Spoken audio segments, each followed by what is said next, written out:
اعوذ باللہ من الشیطان الرجیم بسم اللہ الرحمن الرحیم۔ سب ناظرین کو علم اسلام چینل میں خوش آمدید اور خلوص بھرا سلام۔ میرے پیارے عزیز دوستو، ان ویڈیوز کی تیاری اور ایڈیٹنگ میں انتہائی احتیاط کی جاتی ہے، پھر بھی انسان ہونے کے ناطے کسی آیت کا ترجمہ یا کسی حدیث کا ترجمہ غلط ہو جائے تو میں اللہ تعالیٰ سے معافی کا طلبگار ہوں۔ ناظرین سے گزارش ہے کہ اگر کوئی غلطی سامنے آئے تو کمنٹس میں مطلع فرمائیں۔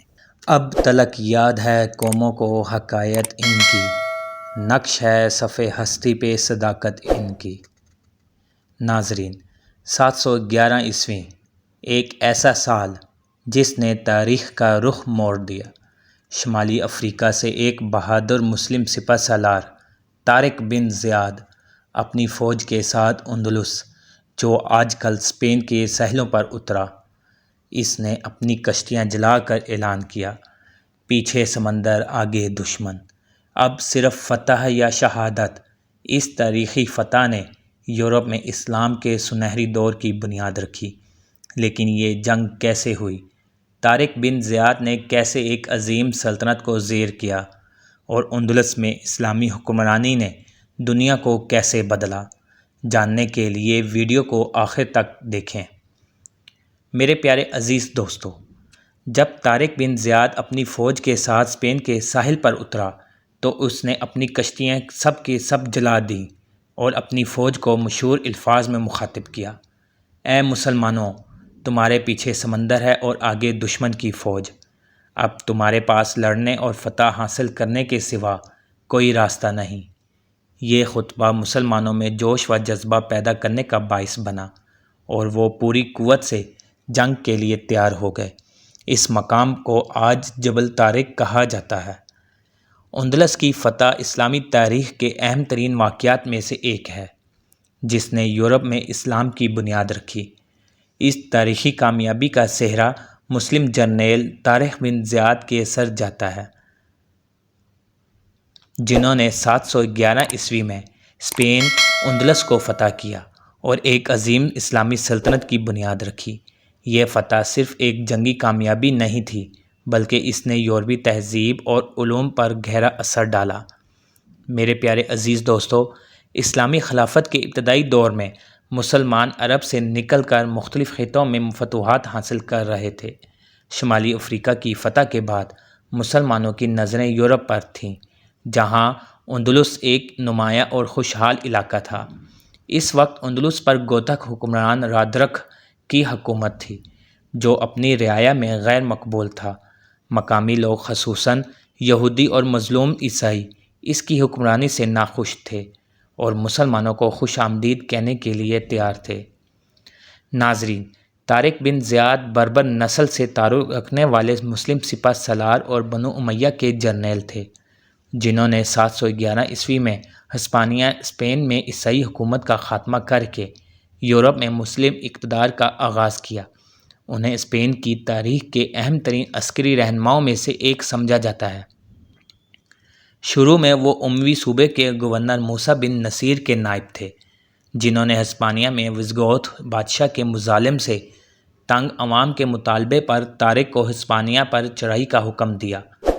طارق بن زیاد نے مختصر فوج کے ساتھ یورپ کے عظیم علاقے اسپین کو فتح کیا اور یہاں دین اسلام کا علم بلند کیا۔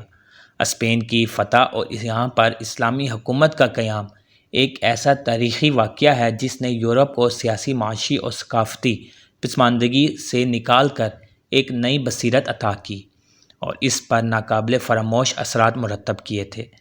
طارق بن زیاد کی تعلیم و تربیت موسیٰ بن نصیر کے زیر نگرانی ہوئی تھی، جو ایک ماہر حرب اور عظیم سپہ سالار تھے۔ اس لیے طارق بن زیاد نے فن سپہ گیری میں جلد ہی شہرت حاصل کر لی۔ ہر طرف ان کی بہادری اور عسکری چالوں کے چرچے ہونے لگے۔ طارق بن زیاد بن عبداللہ نہ صرف دنیا کے بہترین سپہ سالاروں میں سے ایک تھے، بلکہ وہ متقی، فرض شناس اور بلند ہمت انسان بھی تھے۔ ان کے حسن اخلاق کی وجہ سے عوام اور سپاہی انہیں احترام کی نظر سے دیکھتے تھے۔ افریقہ کی اسلامی سلطنت کو اندلس کی بحری قوت سے خطرہ لاحق تھا، جبکہ اندلس کے عوام کا مطالبہ بھی تھا اس لیے گورنر موسیٰ بن نصیر نے دشمن کی طاقت اور دفاعی استحکام کا جائزہ لے کر طارق بن زیاد کی کمان میں 7,000 باز مورخین کے نزدیک 12,000 فوج دے کر انہیں ہسپانیہ کی فتح کے لیے روانہ کیا۔ 30 اپریل 711 عیسوی کو اسلامی لشکر ہسپانیہ کے ساحل پر اترا اور ایک پہاڑ کے نزدیک اپنے قدم جما لیے، جو بعد میں طارق بن زیاد کے نام سے جبل الطارق کہلایا۔ طارق بن زیاد نے جنگ کے لیے محفوظ جگہ منتخب کی۔ اس موقع پر اپنی فوج سے نہایت ولولہ انگیز خطاب کیا اور کہا کہ ہمارے سامنے دشمن اور پیچھے سمندر ہے۔ جنگ سے قبل انہوں نے اپنے تمام بحری جہازوں کو جلا دینے کا حکم دیا تاکہ دشمن کی کثیر تعداد کے باعث اسلامی لشکر بد دل ہو کر اگر پسپائی کا خیال لائے تو واپسی کا راستہ نہ ہو۔ اسی صورت میں اسلامی فوج کے پاس صرف ایک ہی راستہ باقی تھا کہ یا تو دشمن کو شکست دے یا اپنی جان افرین کے سپرد کر دے۔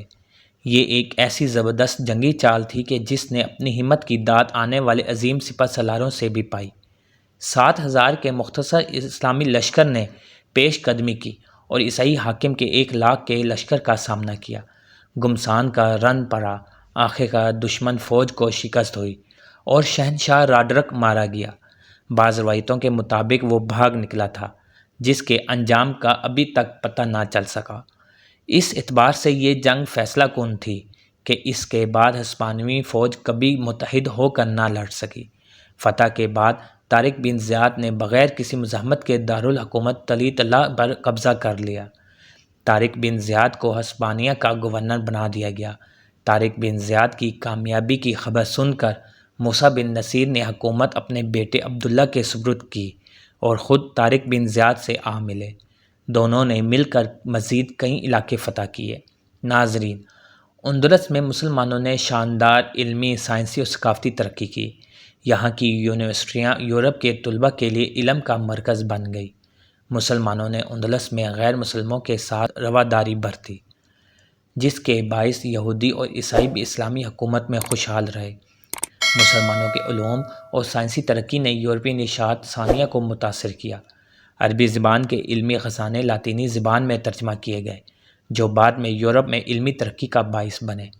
اسی دوران ہی خلیفہ ولید بن عبد المالک نے اپنے قاصد کو بھیج کر دونوں کو دمشق بلوا لیا اور یوں طارق بن زیاد کی عسکری زندگی کا خاتمہ ہوا۔ اسلامی دنیا کے اس عظیم فاتح طارق بن زیاد کی 720 عیسوی میں وفات ہوئی۔ طارق بن زیاد کی قیادت میں اندلس کی فتح صرف ایک جنگی کامیابی نہیں تھی، بلکہ یہ علم، تہذیب اور رواداری کی ایک نئی صبح تھی۔ مسلمانوں نے یہاں ایک عظیم الشان ثقافتی اور سائنسی انقلاب برپا کیا، جس کے اثرات یورپی نشاط ثانیہ تک پہنچے۔ آج بھی اسپین کی گلیوں، محلوں اور تاریخی عمارتوں میں اسلامی تہذیب کی جھلک دیکھی جا سکتی ہے۔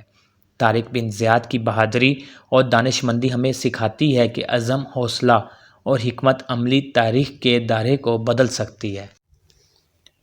عزیز دوستو، امید کرتا ہوں کہ ویڈیو آپ دوستوں کو پسند آئی ہوگی۔ ویڈیو پسند آ جائے تو لائک اور شیئر ضرور کر دیجیے گا اور آنے والی نئی ویڈیوز کے لیے ہمارے چینل کو سبسکرائب کر دیں اور ساتھ میں گھنٹی کے بٹن کو ضرور دبا دیں تاکہ ہماری نئی آنے والی ویڈیوز سب سے پہلے آپ تک پہنچے۔ اللہ حافظ۔